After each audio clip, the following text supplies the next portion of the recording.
Here are 5 things that basically sum up every NFP's life.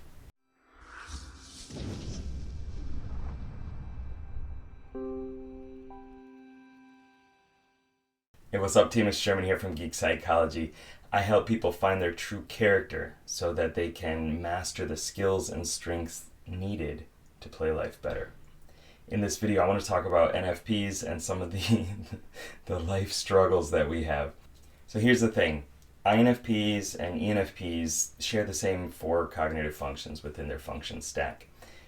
The same characters within our life's story, essentially.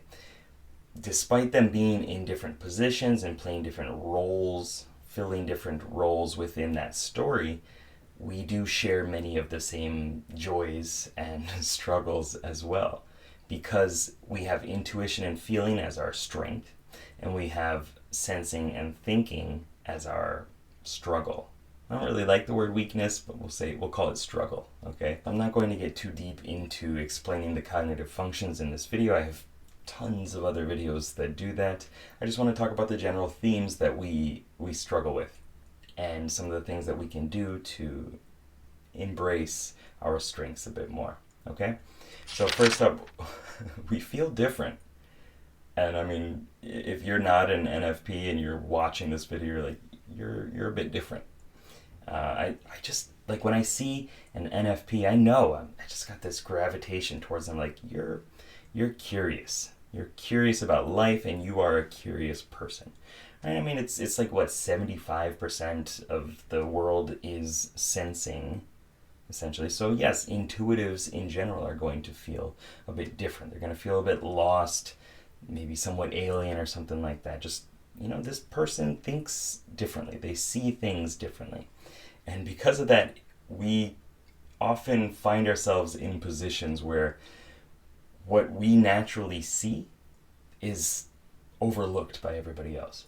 What we would do is kind of poo-pooed on because it just doesn't seem as practical, as ready. And that's not saying anything negative against sensing. It's just saying this is how we see the world, and this is why it's a struggle that we have.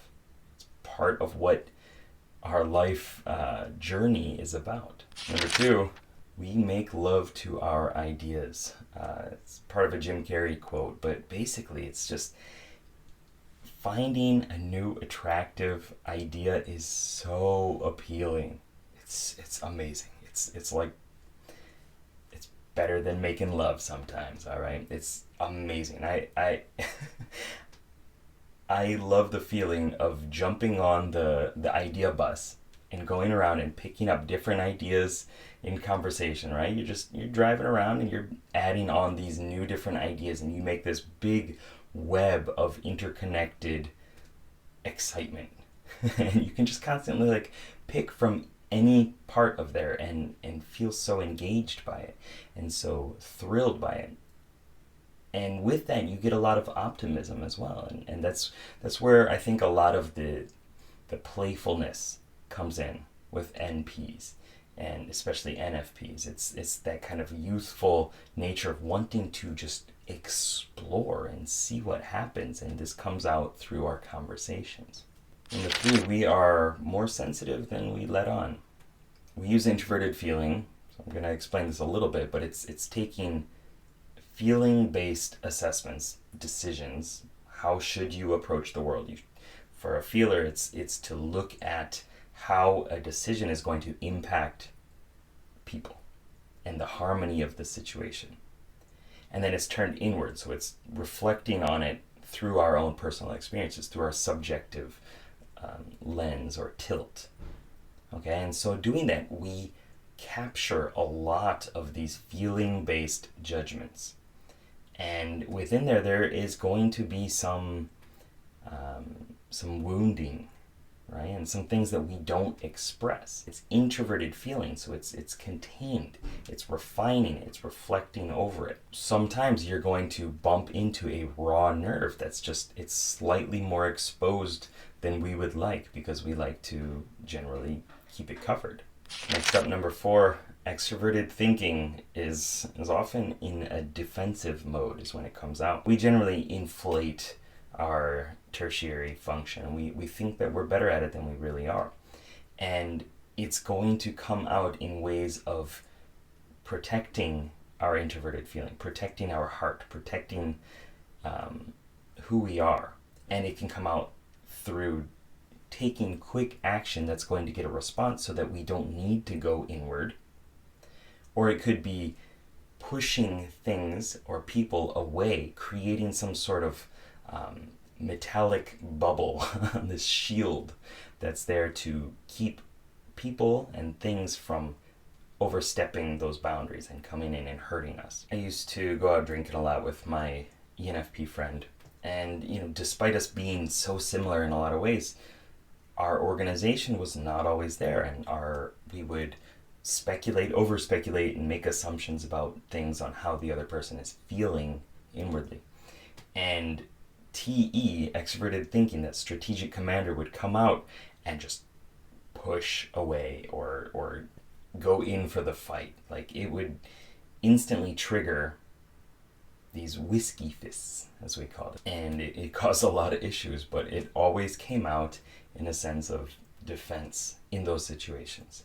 It wasn't like I'm going to proactively help this other person solve their problems. It was, I'm going to get this person off my back, or I'm going to take an action that's going to assert my claim, and that other person's not going to have any way of responding to it. Last one, number 5. We struggle with taking those experiences and capturing them and actually intentionally reviewing them, recalling them, ruminating over them, and vetting them for what we should do now and into the future. And because of that, money is often an issue. It seems to be one of the things. It's just like we don't know how to wield it properly. We get a bunch of money, and then we might invest it in something. We might just spend it right away, and then you have not enough paycheck at the end of the month, and you're just like, I don't know what to do now. Okay, you got paid again. All right, let's do the same thing and not implement those learnings, hopefully, from what happened. But of course, it's not just money. It can be anything. It's taking those experiences and reflecting over them and knowing where they're written down in our storage library, in our notes, and being able to pull from those notes and implement them and use them in a way that's going to help us know what to do and have some stability, because we push from it. We want the freedom to explore. We want to go out there and see what else could be, and because of that desire, that huge pushing desire or pulling desire to go explore new things and see what could happen, you have to ignore the opposite of that. You have to ignore the stability and the traditions and learning from the past if you're focused on what could be. So knowing all this, like, what are you supposed to do with that? Like, I don't enjoy making videos just to entertain. I want some sort of meaning to come from it. So knowing that these are some struggles that NFPs have, I feel that it's important to embrace that and to know that makes you different, yes. But what makes you different is not necessarily what makes you bad. It's not a bad thing. It's something that you're going to struggle with, sure.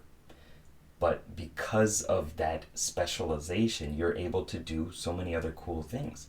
You're able to explore what it means to be a human, right? Connecting all these patterns and these ideas and finding a way of tapping into the depths of who you are and your values and your beliefs, and even the universally held ones. Finding a way of expressing that to other people through story or art or whatever it is an amazing skill and talent that a lot of the world doesn't have. A lot of the world needs, in my opinion. You need to specialize. You need to be who you are. Right? You don't want to file off the edges and be the same as everybody else. It doesn't serve the world, it doesn't serve you, it doesn't serve your family and friends. So use those unique NFP struggles as fuel for your passion. Use the pain to fuel your passion and inspire yourself, inspire other people, and empower them as well. So I hope this video was helpful. If it was, please like, share, subscribe. If it resonated with you, what part of it did? I would really like to know, because it helps me calibrate. Although I am an INFP and I've spent like 10 years living with an ENFP, it is important to get more patterns, more data points to pick up from. So please let me know what helped you, what your experiences are, and good luck, have fun.